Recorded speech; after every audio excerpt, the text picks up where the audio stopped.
Hey everyone, it's Justin Theng here from SAS, and I've got with me Regan Yan from Digital Alchemy. Regan. Today we're going to be talking about customer engagement. What does that mean? What does customer engagement? If we were to define it, how would you define it? So I would define customer engagement as the level to which your customer has a relationship with you. And they feel that they have not just a transactional relationship, but an emotional relationship. They enjoy receiving communication from you. They enjoy being your customer. They're proud to be your customer. They'll go to a party and they'll say, "Hey, I bank with X, or I'm using Y." If you look at great companies around the world that have great brands and great engagement with their customers, their consumers are their greatest advocates. Yeah. And really, that's what engagement is about. Totally. When you were saying that, I was thinking of when you go on a holiday and you take photos and you're really excited to come back. When you come back, you want to show everyone. You want to show your mom and dad. You want to show your brothers, your sisters, Right. your friends, right? But the thing that you're watching for is these behavioral cues that they're not engaged. The finger tapping, the eye movements, like this, looking around to other parts of the room, or they're looking at their watch. And I think it's a little bit like that at a very high level, I guess. We can talk mechanics in a second.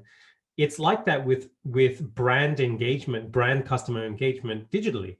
It's totally like that. Yeah, I mean, you're looking at, for example, if they're rage clicking on your website, or if they're completely ignoring your communication, or worse, you might be tracking email opens when in actual fact they are opening the emails only to find the unsubscribe link.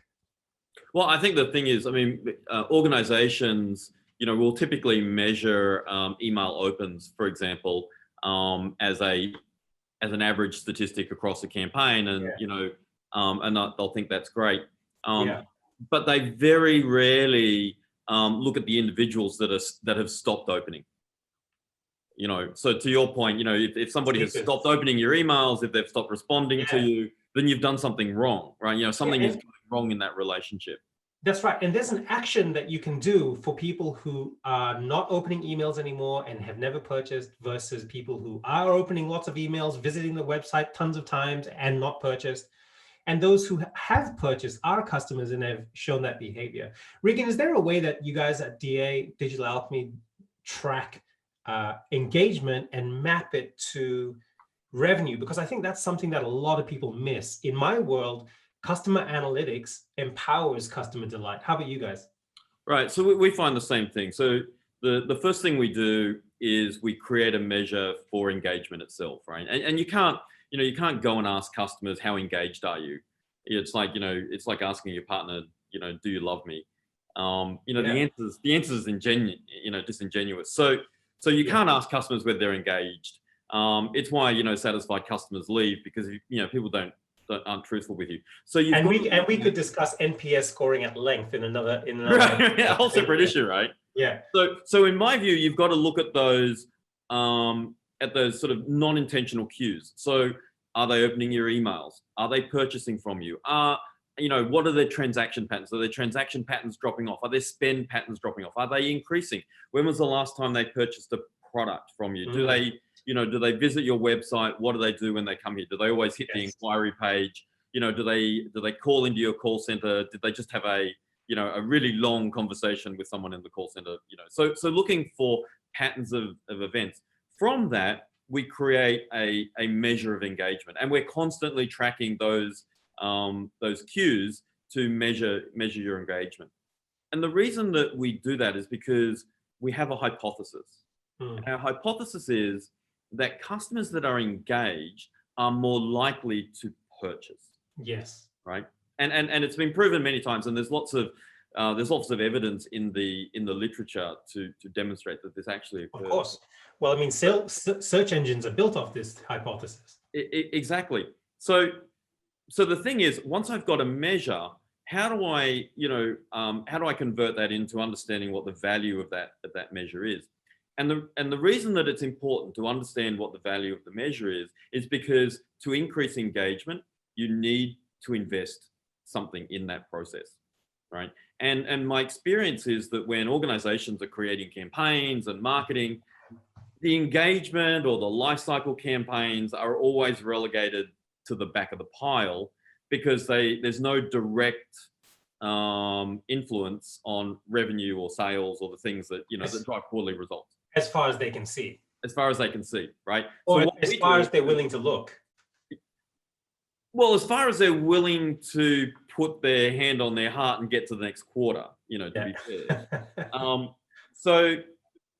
So what we do is we measure the engagement, right? And then we track responsiveness to purchase, responsiveness to sale, responsiveness to value against that measure of engagement. And what we find consistently is that people that are engaged are more likely to purchase. And therefore, you can now, if I can put a value on that increased likelihood to purchase, yep. I can put a value on the engagement. Now you've got a dollar value and you can compare apples with apples. Exactly right.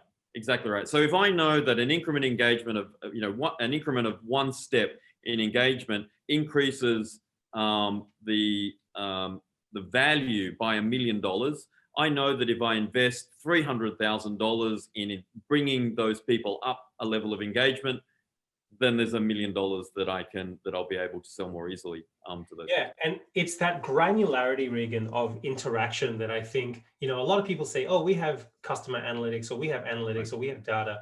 But if some people have too little data, and some people have too much data.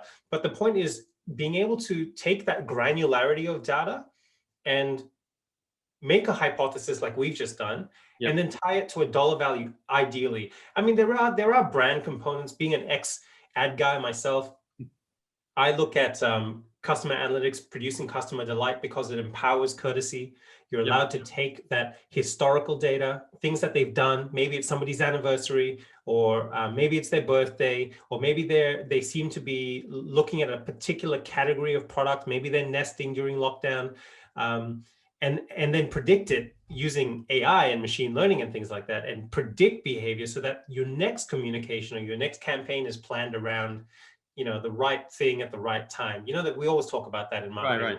It's the great irony of CRM teams, right? Yeah, correct. Is that we call them customer relationship management teams, but they spend most of their time blasting marketing out. I know exactly. So let's say that for a different episode, because I think we could probably talk about that all day. Sure. Let's wrap it up here.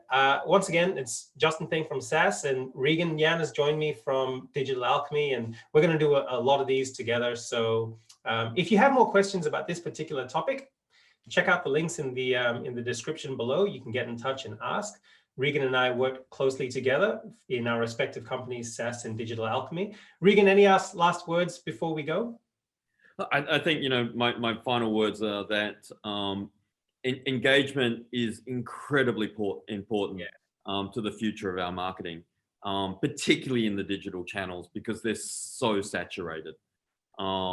Because there's practically no economic barrier to star. Yep. Thanks, Regan. Thanks, everyone, for watching. Thanks, everyone. We'll see you next time. Bye-bye.